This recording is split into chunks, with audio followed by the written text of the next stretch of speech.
गुरु और शिष्य जंगल से होते हुए अपने गांव जा रहे होते हैं। अंधेरा काफी हो चुका था। शिष्य ने अपने गुरु से कहा कि गुरु की काफी रात हो चुकी है, अगर आप कहें तो आज की रात यही आसपास के किसी गांव में गुजार ले। गुरुजी ने अपना सर हिलाया और वो आसपास के गांव में एक छोटे से घर के पास जाकर रुके। अब जैसे ही वहां गए तो गुरुजी के शिष्य ने दरवाजा ठकठकाया। उस घर से एक गरीब आदमी बाहर आया तो गुरुजी ने बोला, हम अपने गांव जा रहे थे, लेकिन काफी रात होने की वजह से हमने इसी गांव में रुकने को सोचा। क्या हम आज रात आपके यहाँ रुक सकते हैं?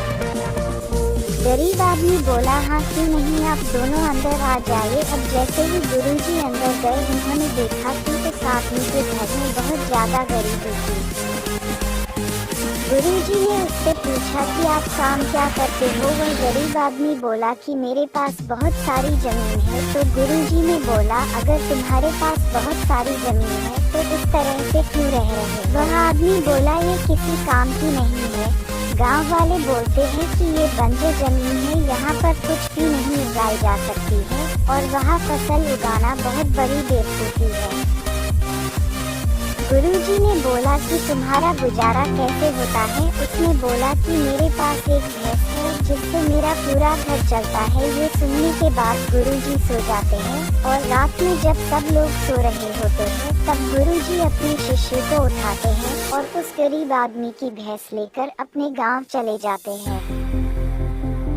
शिष्य अपने गुरु से पूछता है कि गुरुजी कहीं आप ये गलत तो नहीं कर रहे हैं? उस गरीब आदमी की रोजी रोटी इसी भैंस की वजह से चलती है। तो गुरुजी अपने शिष्य की तरफ देखते हैं और मुस्कुराते हुए आगे बढ़ जाते हैं।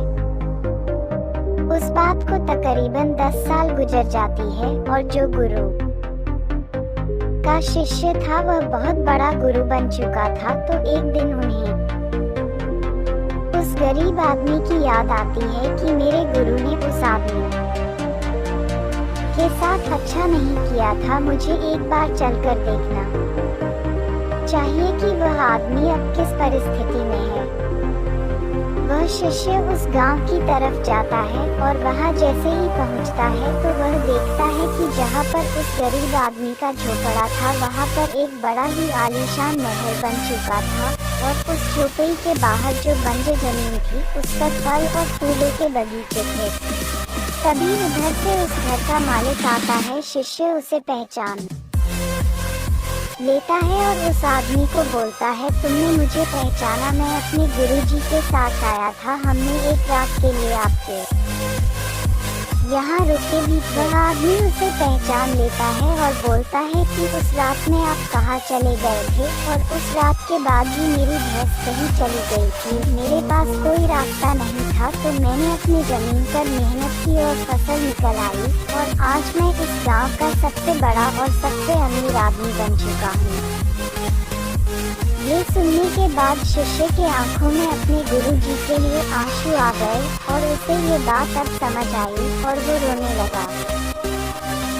इस कहानी से हमें ये सीख मिलती है कि हमारे अंदर ऐसी बहुत सी टैलेंट छुपी हुई है, लेकिन हमें कोई ना कोई चीज़ रुका कर रखी है। वो आपके फैमिली वाले भी हो सकते हैं, आपको जॉब भी हो सकती है, कुछ और भी हो सकता है। देखिए, आपके पास भी तो भैंस की जैसी कोई दूसरी चीज़ तो नहीं है जिसने आपको आगे बढ़ने से रोक कर रखा है।